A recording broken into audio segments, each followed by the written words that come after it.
Hello बच्चों, स्वागत है आपका आपके अपने YouTube channel chemistry with Teju sir पर।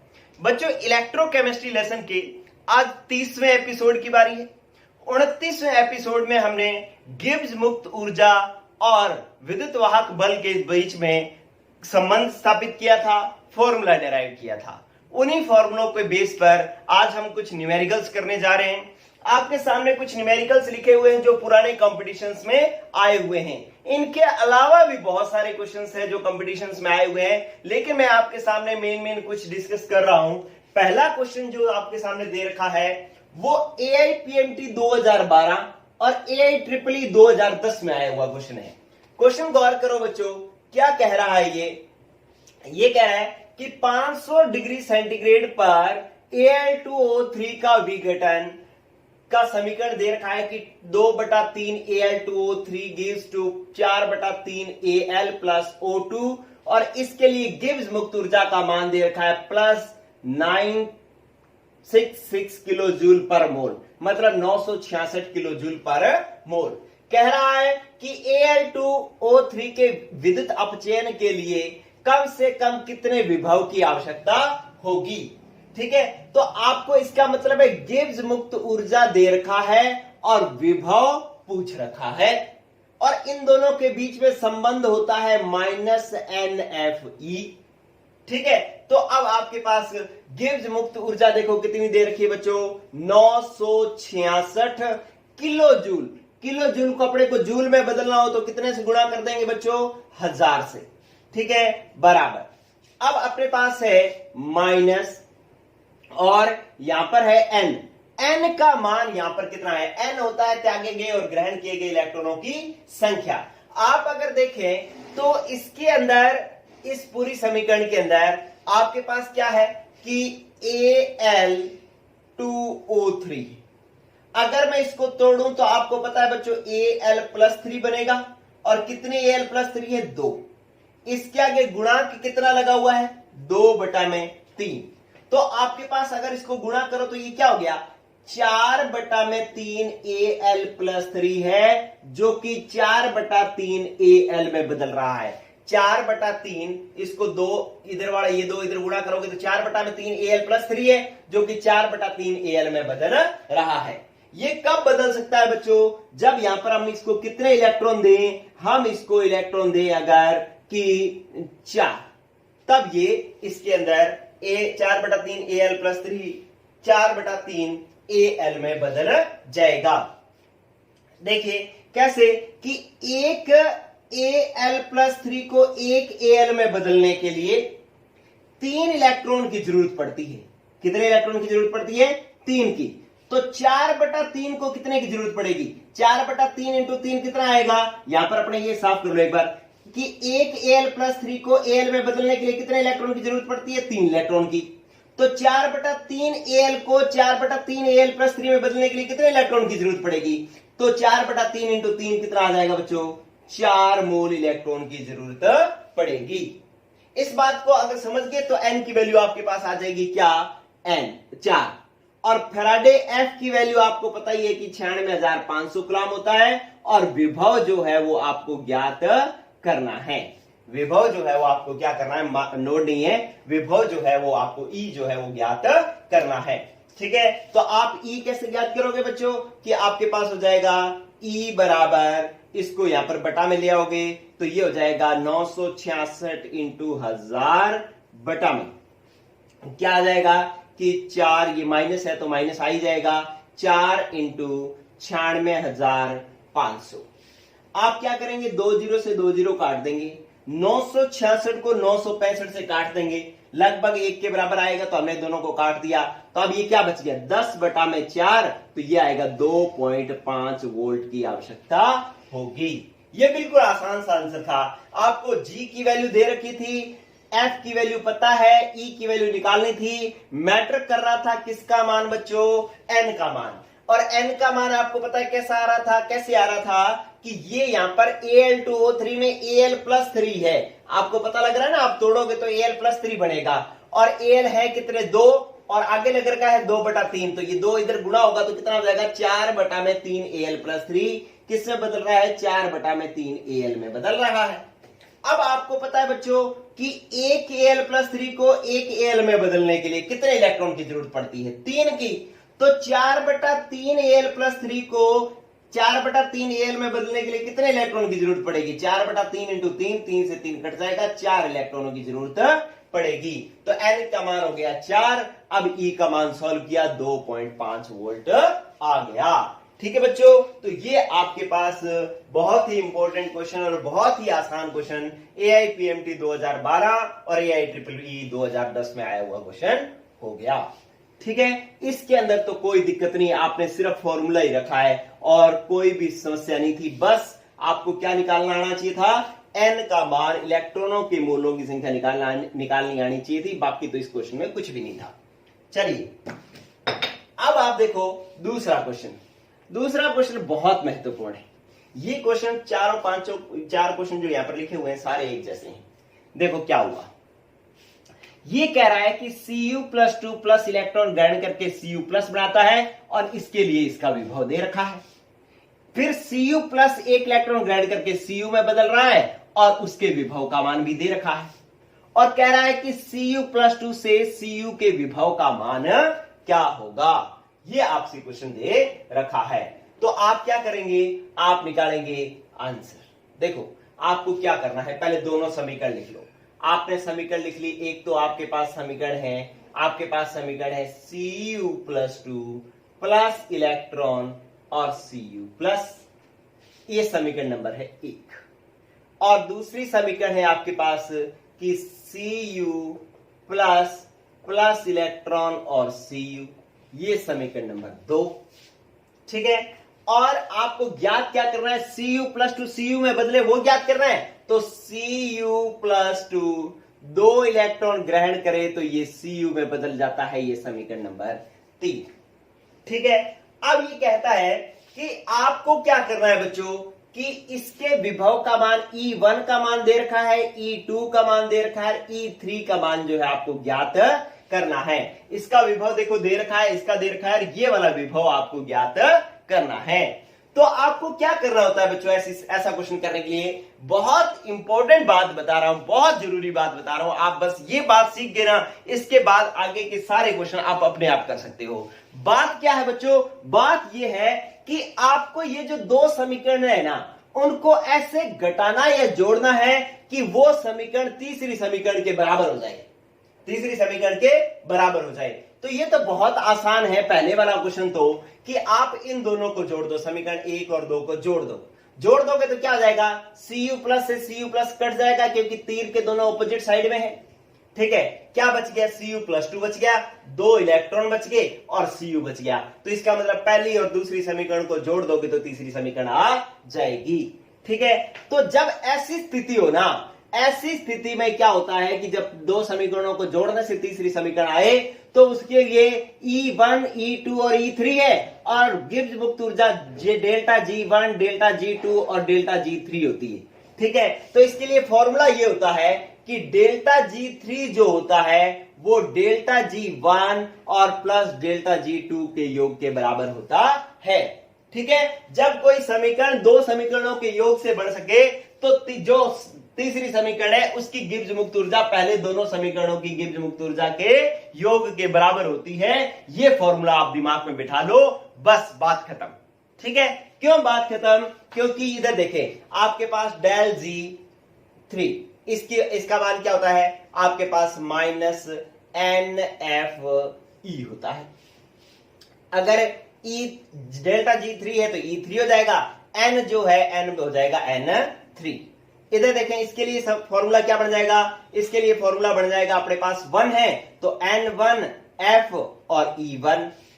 F के आगे 1 क्यों नहीं लगा रहे? क्योंकि F तो नियत है, वो तो सबके लिए समान है, इसलिए सिर्फ F लिख रहे हैं। और इसके लिए हो जाएगा N2 F और E2।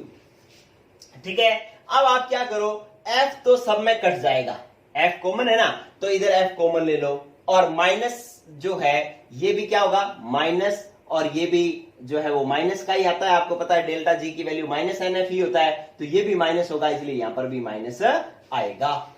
ठीक है, आप क्या कर सकते हो, इस पूरी समीकरण में एक तो माइनस कॉमन ले सकते हो और एक f कॉमन ले सकते हो, तो बचा क्या, n3f बराबर हो गया, यहां पे माइनस कॉमन आ गया और आपके पास जो है f कॉमन आ गया, तो बच गया n1e1 और प्लस n2e2, ये बच गया। अब ये f माइनस एफ कर दो, अब क्या बच गया, n3e3 बराबर हो जाएगा n1e1 प्लस n2e2। ठीक है, आपको क्या निकालना है, E3 का मान ज्ञात करना है, तो E3 बराबर हो जाएगा n1e1 प्लस n2e2 बटा में आ जाएगा n3। ठीक है, इस तरीके से मान निकालेंगे अपने। अब आप देखो कि इस समीकरण में आपके पास क्या हो रहा है कि गौर करो n1 का मान कितना है, n1 पहली समीकरण में इलेक्ट्रॉन कितने ग्रहण किए गए हैं, एक, तो एक इंटू, अब E1 का मान कितना है, E1 का मान ये दे रखा कितना 0.015 प्लस, अब आपके पास E2 का मान कितना दे रखा है बच्चों, E2 का मान ये कितना दे रखा है, E2 का मान आपको दे रखा है प्लस 0. पहले N2 देख लो, N2 का मान कितना है, एक, तो ये लो एक, E2 का मान कितना है, E2 वो दे रखा कि 0.50 वोल्ट, ये E2 की वैल्यू होगी। ठीक है, बटा में N3 कितना हुआ बच्चों, N3 तीसरे समीकरण में ग्रहण किए गए इलेक्ट्रॉनों की संख्या कितनी है, 2, तो यहां पर आपने लगा लिया 2।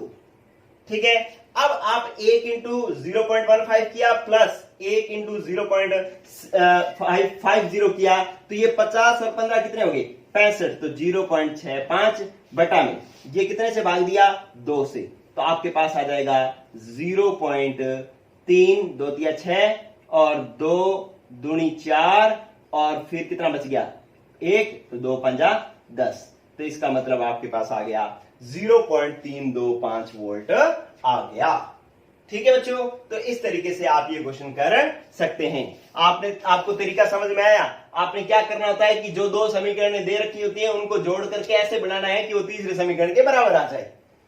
तो अगर ऐसा हो जाता है तो जो ये मान दे रखे हैं उनको अपने को क्या करना है, इस फॉर्मूले में रखना है। ये फॉर्मूला कैसे आया, आपको पता है कि जब तीसरी समीकरण दो समीकरणों के योग से आए बराबर, तो इसकी गिब्स मुक्त ऊर्जा पहले दो समीकरणों की गिब्स मुक्त ऊर्जा के योग के बराबर होती है। ठीक है, तो आपने क्या किया, इसका मान रख लिया, इसका मान रख लिया, इसका मान रख लिया। ठीक है, क्योंकि डेल्टा जी बराबर होता है -NFE। ठीक है, तो अब आपने क्या करना है कि माइनस और f कॉमन आ जाएगा, माइनस f कट जाएगा, तो N3E3 बराबर N1E1 प्लस N2E2। E3 आपको चाहिए तो आप ये N3 क्या ले आओगे, बटा में, अब मान रख लिया, सॉल्व किया, आंसर आ गया। ये क्वेश्चन आया हुआ था AIPMT 2011 के अंदर। ठीक है, तो इस तरीके से ये क्वेश्चन हो जाएगा बच्चों। चलिए, अब ये जो तरीका है ना, ये वाला फॉर्मूला, इसका मतलब अब आप ये लास्ट फॉर्मूला, अगर विभव ज्ञात करना हो तो अब आपको पूरी डिटेल नहीं करनी है, मैंने आपको एक बार समझा दिया, अब इसका यूज नहीं करना। अगर विभव ज्ञात करना है तो सीधा ये फॉर्मूला लगाएंगे, गिब्स मुक्त ऊर्जा ज्ञात करनी है तो सीधा ये फॉर्मूला लगाएंगे। समझ में आएगी नहीं ये बात बच्चों? ठीक है, तो ऐसी स्थिति में अब आपको सीधे ही न्यूमेरिकल करने हैं, अब आपको पूरी डिटेल नहीं करनी, क्योंकि अब आपको तरीका पता लग गया। इधर गौर करें। चलिए, अब आपके पास जो तीसरा न्यूमेरिकल जो दे रखा है वो क्या दे रखा है, इधर देखें, थोड़ा अब आपको दिमाग लगाना पड़ेगा, गौर करें। Cu plus 2 plus 2 electron Cu, इसके विभव का मान दे रखा है। अब ये समीकरण 1 है तो E1 का मान दे रखा है। Cu प्लस 2 से एक इलेक्ट्रॉन ग्रहण करके Cu प्लस में बदल रहा है, इसके लिए E2 समीकरण है, तो ये E2 का मान इसका दे रखा है। और ये पूछ रखा है Cu प्लस Cu में बदले तो विभव का मान कितना होगा। ठीक है, विभव का मान पूछ रखा है आपसे, तो आप क्या करेंगे, पहले दोनों समीकरण लिखो। आपने लिखा Cu प्लस 2 प्लस 2 इलेक्ट्रॉन और ये बन रहा है Cu, समीकरण नंबर 1। दूसरी समीकरण दे रखी है कि Cu plus 2 plus 2 plus electron और बन रहा है Cu प्लस, ये समीकरण नंबर 2। आपके पास जो तीसरी समीकरण है वो क्या है कि Cu प्लस Cu में बदले, Cu प्लस Cu में बदले तब ये क्या करेगा, एक इलेक्ट्रॉन ग्रहण करेगा। ये समीकरण नंबर 3 है और आपको E3 जो है वो ज्ञात करना है। यहां पर E1, ये E2। ठीक है, तो अब आपको क्या करना पड़ेगा बच्चों, इन दोनों समीकरणों को जोड़ करके ये समीकरण बनानी है। अब इस समीकरण में इस साइड क्या है, Cu प्लस। यहां पर किसी भी क्रिया कारक में यहां पे Cu प्लस है। गौर करना, एक जबरदस्त पॉइंट आ रहा है। अब फिर आपके पास एक खतरनाक पॉइंट आ रहा है, गौर कर लो। क्या कि Cu प्लस 2 इधर है, Cu प्लस 2 इधर है, लेकिन यहां पर क्रिया कारक में Cu प्लस है इधर। तो इसका मतलब है कि ये दोनों को सीधा जोड़ने से तो बात नहीं बनेगी। तो आप क्या करो, आपको इधर Cu प्लस चाहिए ना, तो आप ये वाला Cu प्लस तो इधर पड़ा है, इसको उठा करके उल्टा दो। इसको, इस समीकरण को उल्टा कर दो। उल्टा कर दोगे तो ये क्या बन जाएगी, Cu प्लस और क्या बन जाएगा, Cu प्लस 2 और प्लस इलेक्ट्रॉन। ये समीकरण बन जाएगी। मैंने इस समीकरण को क्या कर दिया है, उलट दिया है, या मैंने इसको बदल दिया है। क्यों बदला, क्योंकि मुझे क्रिया कारक में Cu प्लस चाहिए था, लेकिन इन दोनों समीकरणों में ही क्रिया कारक में Cu प्लस नहीं था। मुझे ये Cu प्लस 2 इधर चाहिए था, इसलिए मैंने इसको उठा करके इधर कर दिया। इसको मैं इधर करूंगा तो ये सारा तामझाम इधर हो जाएगा। ठीक है, और ऐसा करने से एक और गड़बड़ हो जाएगी। क्या कि E2 का मान जो यहां पर जो दे रखा था, जो प्लस में दे रखा था, वो माइनस में हो जाएगा, क्योंकि पलटने से जो है विभव का मान क्या हो जाता है, माइनस में हो जाता है। पहले ये प्लस 0.153 था, अब ये माइनस 0.153 हो जाएगा। ठीक है, अब इन दोनों समीकरणों को जोड़ो। आप इन दोनों समीकरणों को जोड़ो। किसको, इस वाली समीकरण को, इसको और लास्ट वाली को जोड़ो तो क्या बन जाएगा, इधर Cu प्लस 2, इधर Cu प्लस 2, एरो के दोनों ऑपोजिट है, इससे ये क्या हो जाएगा, कट जाएगा। यहां क्या बच गया, Cu प्लस। ठीक है, अब इधर 2 इलेक्ट्रॉन और इधर 1 इलेक्ट्रॉन, तो ये काट दो, कितने बच गए, 1 इलेक्ट्रॉन। ये मैंने 1 इलेक्ट्रॉन लिख दिया। ठीक है, इधर अब क्या बच गया, Cu प्लस 2 तो कट गया, क्या बच गया, Cu, तो ये मैंने Cu लिख दिया। ठीक है, मैंने इसको उलटने के बाद में ये समीकरण तो होगी मेरे पास कैंसिल। अब इस समीकरण ने 2, ये दोनों बन गई हैं। अब जब ये दोनों बन गई तो अब इन दोनों को मैंने जोड़ा तो Cu प्लस 2 इधर था, Cu प्लस 2 इधर था, दोनों कट गए। ये 2 इलेक्ट्रॉन, ये 1 इलेक्ट्रॉन कट गए, 1 इलेक्ट्रॉन बचा, वो मैंने लिख दिया। यहां पर बचा Cu प्लस, यहाँ पे 1 इलेक्ट्रॉन, और इन सब में से उत्पाद में से क्या बचा है, Cu। तो तीसरी समीकरण Cu प्लस से Cu यही थी। ठीक है, तो अब आपके पास ये 3 समीकरणें बन गई है। आपको विभव का मान ज्ञात करना है, तो विभव का मान ज्ञात करने के लिए मैंने आपको अभी फॉर्मूला बताया था, E3 बराबर होता है N1E1 प्लस N2E2 बटा में N3। ठीक है, N1 का मान, पहली समीकरण में इलेक्ट्रॉन कितने हैं, 2 इंटू E1 का मान कितना है, E1 का मान ये वाला दे रखा है, सॉरी इसमें ये वाला दे रखा है, तो आप तीसरा न्यूमेरिकल कर रहे हैं ना, तो ये वाला दे रखा है, तो ये हो गया 0.337 प्लस।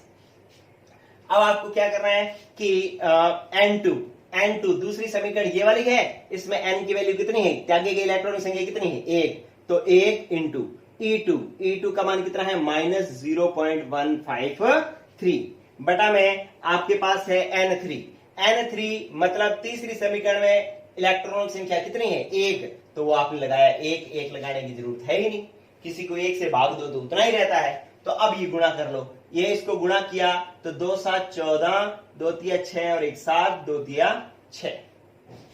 ठीक है, तो आपके पास ये हो गया 0.674। अब ये देखो प्लस इंटू माइनस, क्या बच गया, माइनस, 1 को इससे गुणा करोगे तो माइनस ही आएगा, 0153। अब आप इसमें से ये घटा दो, कितना आ रहा है, 4 में से 3 गया बच्चों, कितना आया, 1। ठीक है, और आपके पास 7 और ये बचा 5, कितना आ गया, 2, ये 1 और ये है 6, कितना बचा, 5, तो 0.521 वोल्ट जो है E3 का मान आ गया। ठीक है, तो इस तरीके से आप ये कर सकते हो बच्चों, कितना आसान है। सिर्फ आपको तरीका सीखना था कि 2 समीकरणों को जोड़ करके तीसरी समीकरण बनानी है। अगर सीधी जुड़ जाए तो सीधी जोड़ दो, कोई समीकरण उलट पलट करनी पड़े तो उलट पलट कर लो। ठीक है, आपको मतलब पूरा एक्टिव होकर के ये काम करना पड़ेगा। अगर कर लोगे तो आपका आंसर तुरंत आ जाया करेगा। ठीक है, चलिए एक और ऐसा क्वेश्चन करते हैं, फिर हम बात करेंगे। ये क्वेश्चन कब आया हुआ था? सीबीएसई के एग्जाम 2019 में आया हुआ ये क्वेश्चन है बच्चों। चलिए अब आप देखो नेक्स्ट आपके पास क्या है, चौथा क्वेश्चन आपने करना है। चलिए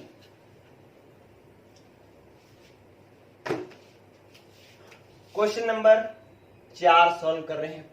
कह रहा है Fe+3 से Fe के अपचयन विभव का मान दे रखा है और Fe+2 से Fe के अपचयन विभव का मान भी दे रखा है, लेकिन Fe+3 एक इलेक्ट्रॉन ग्रहण करके Fe+2 में बदल रहा है, इसके लिए विभव का मान पूछ रखा है।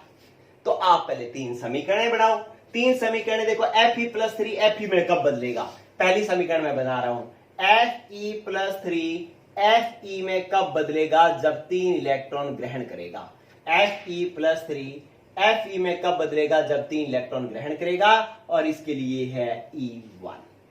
चलिए दूसरी समीकरण कह रहा है Fe+2 Fe में बदल रहा है। Fe+2 किस में बदल रहा है? Fe में। तो कितने इलेक्ट्रॉन ग्रहण करेगा? Fe जो है हमारे पास 2 इलेक्ट्रॉन ग्रहण करेगा और किस में बदल जाएगा? Fe अपने पास Fe में बदल जाएगा, ये है E2। ठीक है, और आपको ज्ञात क्या करना है? ज्ञात करना है आपको तीसरी समीकरण बनानी है आपको। Fe+3 एक इलेक्ट्रॉन ग्रहण करे, किस में बदले? Fe+2 में बदले, ये है E3, और आपको E3 का मान ज्ञात करना है। इसको देख करके समीकरण बना सकते हो ना कि +3 Fe+3 Fe में कब बदलेगा? जब 3 इलेक्ट्रॉन ग्रहण करेगा, ये समीकरण बन गई। Fe+2 Fe में कब बदलेगा? Fe+2 Fe में तब बदलेगा जब 2 इलेक्ट्रॉन ग्रहण करेगा। ठीक है, और आपको ज्ञात क्या करना है कि Fe+3 जब Fe+2 में बदले तब विभव का मान क्या होगा। चलिए बच्चों अब आप क्या करो कि समीकरणों को आपको जोड़ना है और इन दोनों को जोड़ करके ये बनानी है। आपको इधर क्या चाहिए? Fe+3 चाहिए, तो Fe+3 तो इधर है, तो इसका मतलब इस समीकरण को तो ऐसे ही रहने देना है। अच्छा फिर देखो आप यहां क्या है? Fe+2, और ये वाला Fe+2 तो आपको इधर चाहिए। अरे इन दोनों को जोड़ करके आपको ये बनाना है ना, तो Fe+3 इधर पड़ा है और पहली समीकरण में Fe+3 इधर ही क्रियाकारक में पड़ा है, तो ये वाली समीकरण तो ऐसे की ऐसी रहेगी।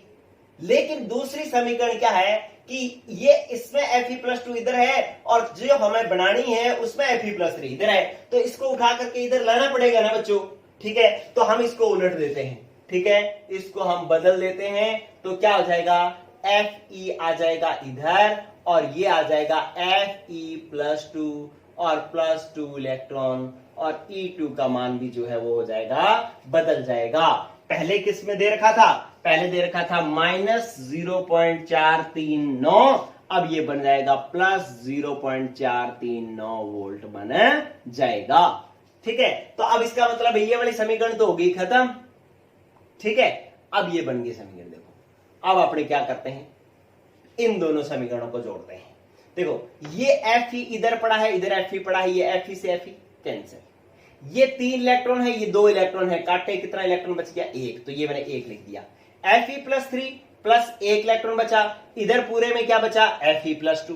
ठीक है, तो इसका मतलब है अब इन दोनों का योग इसके बराबर हो गया है। ठीक है, अब आपको चाहिए क्या? आपको चाहिए E3, तो E3 बराबर होता है N1E1 प्लस N2E2। अब N1 का मान, पहली समीकरण में इलेक्ट्रॉन कितने ग्रहण हो रहे हैं? 3। अच्छा E1 का मान, E1 का मान कितना दे रखा है बच्चों? -0.036 वोल्ट दे रखा है। ठीक है, और फिर अपने पास बात आई E2 की। E2 जो है वो आपके पास आया प्लस, और N2 की वैल्यू इसमें कितने हैं? 2 इलेक्ट्रॉन, तो आपने रखे 2 इलेक्ट्रॉन N2, और E2 का मान है आपके पास 0.439। ठीक है, और बटा में भाग कितने से देते हो आप? यहां पर भाग कितने से देते हो? N3 से। N3 कितना है? तीसरी समीकरण में इलेक्ट्रॉन कितने हैं? 1, तो 1 से तो भाग देने का कोई मतलब ही नहीं है, बस फिर सीधा ही रहने दो। इसको 3 से गुणा किया, कितना आया? 3 6 18, 3 3 9 और 1 10। ठीक है, तो 0.108 माइनस का था तो ये माइनस का आ गया, प्लस इसको गुणा किया 2 को, 2 निम 18, 2 तिया 6 और 1 7, 4 दूनी 8, ठीक है, तो ये आ गया। अब इसको घटा लो, आंसर आ जाएगा आपके पास। 8 में से 8 गया 0, फिर आपके पास 7 में से 0 गया, कितना आया 7, और 8 में से 1 गया 7, तो 0 प्लस 0.770 वोल्ट, ये आपके पास E3 का मान आ गया।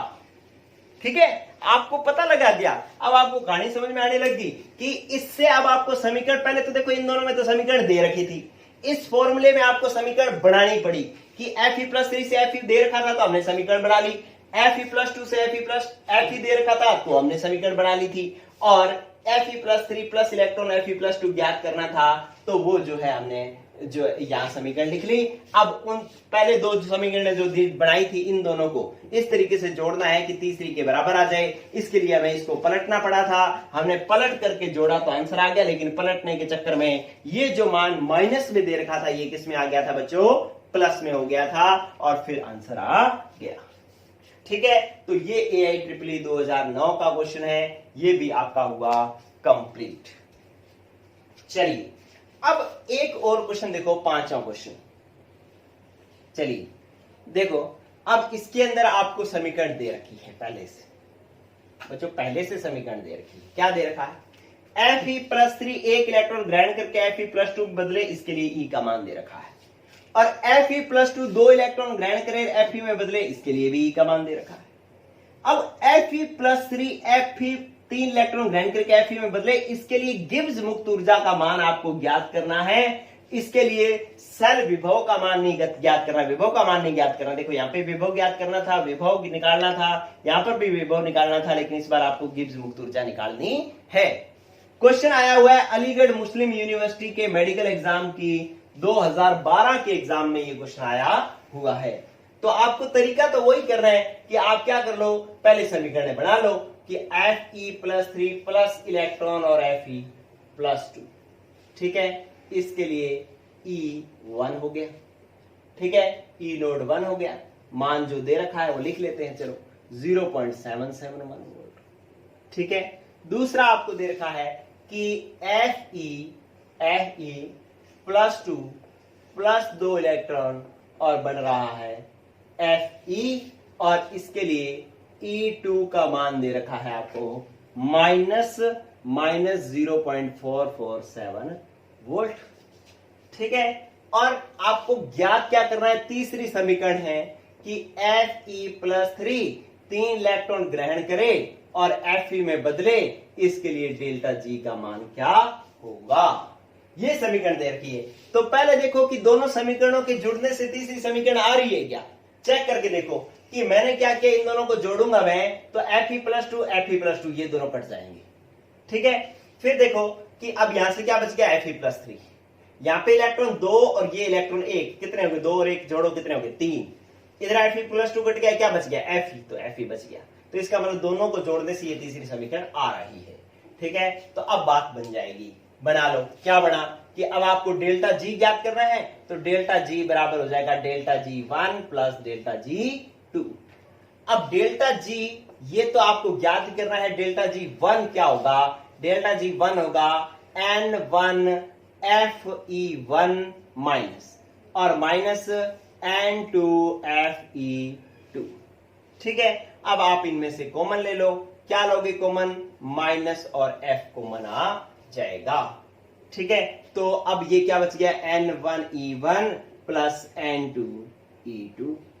ठीक है, अब आप क्या करो, माइनस F, N1 की वैल्यू रखो, N1 में पहले में इलेक्ट्रॉन था 1 इंटू E1 की वैल्यू थी 0.77 प्लस यहां पर N2 की वैल्यू, N2 कितना है, 2 इलेक्ट्रॉन इंटू E2 की वैल्यू है 0.447। ठीक है, तो ये आपके पास आ गया। अब आप क्या करो कि इन दोनों को इसको इसका गुणा करो, पहले तो ये माइनस F, ये हो गया 0.77 प्लस इसको 2 से गुणा करो, 2 7 14, 4 दूना 8 और 1 9, 4 दूना 8, तो ये आ गया। ठीक है, अब एक का क्या कर दो, आपस में जोड़ कर दो। ये आया है किसमें, ये था, ये वैल्यू माइनस में थी ना, ये देखो ये वैल्यू माइनस में थी, तो यहां पर ये किस में आया है, माइनस में आया है। ठीक है, माइनस में आया है, तो अब क्या करेंगे कि इसको अपने ये 0.77 और ये 0.894, ठीक है, तो ये आंसर जो है इसको घटा करके, और एफ की वैल्यू क्या होती है, 96,500 ग्राम। तो ये घटाओ कितना आया, आपके पास आ गया 0.894 में से 0.77 घटाओगे तो क्या आ जाएगा, 4, 2 और 1, ये आ गया। तो आपके पास आ गया 0.124। ठीक है, फिर आप क्या करोगे, इसका इसके साथ ये आपस में क्या है, गुणा में है, ये आपस में क्या है, गुणा में है, तो इनको माइनस माइनस को गुणा करोगे तो प्लस में जो है दोनों को गुणा करके आंसर जो आएगा वो हम लिख देंगे। ठीक है, तो इस तरीके से यहां पर जो है आपने डेल जी की वैल्यू निकालनी थी, तो हमने डेल जी का मान ही रखा, फिर हमने यहां पर ई का मान नहीं रखा, बस इधर जो है आपके फॉर्मूले के हिसाब से आप मान रखते गए और आपका आंसर आ गया। ठीक है बच्चों, तो इस तरीके से ये क्वेश्चन जो है आप कर सकते हैं। चलिए, अब मैं आपको एक बहुत ही बेहतरीन अलग बात बता रहा हूं। देखो, है इसी तरीके पर, इसी मेथड पर, लेकिन एक चीज अलग सोचनी है आपको। देखिए क्या है, मैं ये वाला क्वेश्चन साफ कर रहा हूं, इसके आधार पर ये क्वेश्चन बना रहा हूं। देखिए, बहुत ही जरूरी क्वेश्चन क्या हुआ बच्चों, इधर गौर करो। ये वाला जो क्वेश्चन है ना, इसके अंदर लास्ट में वो ये ना लिख करके क्या लिखता है कि आप बताओ कि Cu प्लस बदले Cu और Cu+2 में, ये एक असमानुपातन की अभिक्रिया। अब नया कंसेप्ट आ गया, पहले वाला कंसेप्ट बहुत कर लिया हमने, काफी सारे क्वेश्चंस कर दिए, अब नया कंसेप्ट आ गया। नया कंसेप्ट क्या कह रहा है कि ये दो समीकरण दे करके ये मान दे दे और तीसरी समीकरण ऐसे लिख दे। ठीक है, और आपको कहे कि बताओ, ये पहले तो असमानुपातन की अभिक्रिया है क्योंकि Cu+2 Cu प्लस Cu में बदल रहा है, Cu प्लस Cu में बदलने का मतलब प्लस आवेश घट रहा है, तो क्या हुआ, अपचयन। और Cu प्लस Cu+2 में भी बदल रहा है, प्लस आवेश बढ़ रहा है तो ऑक्सीकरण। तो इस अभिक्रिया में एक ही तत्व का अपचयन भी हो रहा है, इसी का ही ऑक्सीकरण भी हो रहा है। तो ऐसी अभिक्रिया को अपने असमानुपातन की अभिक्रिया कहते हैं, असमानुपातन की अभिक्रिया कहते हैं। और आपसे क्वेश्चन आ जाए कि बताओ, ये दो मान दे दे और तीसरी अभिक्रिया ये दे करके बोले कि बताओ ये असमानुपातन की अभिक्रिया होगी या नहीं होगी, ऐसा क्वेश्चन जो है आपसे पूछा जा सकता है। ठीक है, आपको क्वेश्चन समझ में आया, दो मान दे देगा, ठीक है, दो समीकरण दे देगा, उनके मानक अपचयन दे देगा, तीसरी ऐसी असमानुपातन की अभिक्रिया देगा जिसके अंदर एक ही तत्व का ऑक्सीकरण भी और उसी तत्व का अपचयन भी, तो ऐसी अभिक्रिया को हम असमानुपातन की अभिक्रिया कहते हैं, डिस्प्रोपोर्शनेशन की रिएक्शन कहते हैं। और वो आपसे पूछेगा कि बताओ ये असमानुपातन की अभिक्रिया होगी या नहीं होगी। ठीक है, तो ऐसे के लिए आप क्या करो, वही पहले तो आप वही ट्रिक अपनाओ कि भाई Cu+2 प्लस इलेक्ट्रॉन और Cu+, फिर दूसरा क्या है कि आपके पास है Cu प्लस इलेक्ट्रॉन और Cu। ठीक है, इसके लिए E1, इसके लिए E2, लेकिन आपको समीकरण कौन सी चाहिए, आपको समीकरण चाहिए 2Cu प्लस Cu में बदले और Cu+2 में बदले, ये समीकरण तीसरी है, इसका E3 है। तो इन दोनों को जोड़ने से ये आना चाहिए। तो कब आ सकता है ये, Cu+ इधर चाहिए तो ये Cu+ रहा, इधर ये Cu+2 है, लेकिन यहां पर तो अपने को Cu+2 चाहिए नहीं, ये Cu+2 तो अपने को इधर चाहिए। ठीक है, और ये वाला Cu+ इधर चाहिए, Cu+ तो इधर चाहिए और Cu+2 इधर चाहिए। तो हम पहले वाली समीकरण को बदल देते हैं। ये लो, मैंने पहले वाली समीकरण को बदल दिया तो Cu+ मैंने किया इधर और इधर बना दिया Cu+2 और 2 इलेक्ट्रॉन, और E1 का मान जो है अब क्या हो जाएगा, उलट जाएगा, पहले प्लस में था अब हो जाएगा -0.151 वोल्ट हो जाएगा। ठीक है, अब आप इन दोनों समीकरण को जोड़ो, क्योंकि अब इसकी तो जरूरत है ही नहीं, ये तो आपने पलट करके इधर यूज कर ली। जोड़ो, Cu+, 2 Cu+ हो गई, ये वाला इलेक्ट्रॉन और अपने पास ये वाला इलेक्ट्रॉन, काट दो, कितना बचा, यहां पर एक इलेक्ट्रॉन आएगा, दो नहीं चाहिए एक इलेक्ट्रॉन, तो ये इलेक्ट्रॉन से इलेक्ट्रॉन क्या हो गया, कट गया। अब क्या हुआ कि इधर बच गया Cu और एक बच गया Cu+2, ठीक है। तो अब ये वाली समीकरण बन गई, ठीक है। तो ऐसी समीकरण के लिए अब क्या करो, आप E3 का मान निकाल लो। E3 का मान कैसे निकालोगे, आपने फॉर्मूला पढ़ा था कि E3 बराबर होता है N1E1 प्लस N2E2 बटा में N3। अब N1 पहले वाली समीकरण कौन सी है, अब ये वाली है, पहले वाली समीकरण ये है, तो पहले वाले में इलेक्ट्रॉन 1 इंटू E1 का मान -0.151 वोल्ट, और फिर आपके पास आएगा प्लस, ये आ गया प्लस, फिर N2 का मान, N2 ये रहा कि 1 इंटू E2 का मान, E2 कितना दे रखा है आपके पास, E2 ये रहा 0.50 वोल्ट बटा में N3 का भाग, N3 में यहां पर अपने पास देखो कितने इलेक्ट्रॉन बन रहे हैं कि Cu प्लस Cu में बदले तो एक इलेक्ट्रॉन की कमी हो रही है, और Cu प्लस Cu+2 में बदले तो एक ही इलेक्ट्रॉन की वृद्धि हो रही है। तो इस मतलब इसमें त्यागे गए और ग्रहण किए गए इलेक्ट्रॉन की संख्या कितनी है, एक, तो ये एक से भाग दो, ठीक है। अब आपके पास बात बन गई बच्चों, क्या हुआ कि -0.151 और प्लस 0.50 वोल्ट, तो आप जो है मतलब 50 में से 15 गए तो प्लस का 0.35 वोल्ट आ जाएगा, ठीक है। तो E3 का मान किसमें आ रहा है, प्लस 0.35 वोल्ट आ रहा है, ठीक है। अगर ये E3 का मान प्लस में आए, पॉजिटिव आए, तो ये अभिक्रिया जो है असमानुपातन की अभिक्रिया होगी, और अगर ये माइनस में आ जाए तो ये असमानुपातन की अभिक्रिया नहीं होगी। तो हमारे पास आंसर जो है वो प्लस में आ रहा है, इसलिए हम लिखेंगे यस, ये असमानुपातन की अभिक्रिया होगी। समझ में आई कि नहीं यही बात बच्चों, ठीक है। तो इस तरीके का क्वेश्चन जो है आपको करना है, तरीका वही है, आपको जोड़ना करना वो सब वही है, लास्ट में E3 का मान निकालना है। अगर E3 प्लस में आए तो ये असमानुपातन की अभिक्रिया होगी, और माइनस में आए तो ये असमानुपातन की अभिक्रिया नहीं होगी, ठीक है बच्चों। तो ये मैंने आपको कुछ न्यूमेरिकल्स करवाए हैं, और इस तरीके से अब ये इलेक्ट्रोकेमिस्ट्री के ये जो पार्ट है वो 2 पार्ट कंप्लीट हो चुके हैं बच्चों। अब कुछ बैटरीज रह गई हैं जो कि याद करने की का काम है, लेकिन मैं फिर भी उनको कुछ सिखाऊंगा, ठीक है। तो उनका एक बैटरी एक दिन में करके वो तीसरा पार्ट शुरू करेंगे। अब तक आपके 3 पार्ट हो चुके हैं, थ्योरी विद न्यूमेरिकल 12th के भी, न्यूमेरिकल कंपटीशन के भी, ठीक है बच्चों। तो आज के लिए इतना ही, नेक्स्ट पार्ट जो है हम बैटरी शुरू करेंगे। ओके, गुड लक, पढ़ते रहो बच्चों।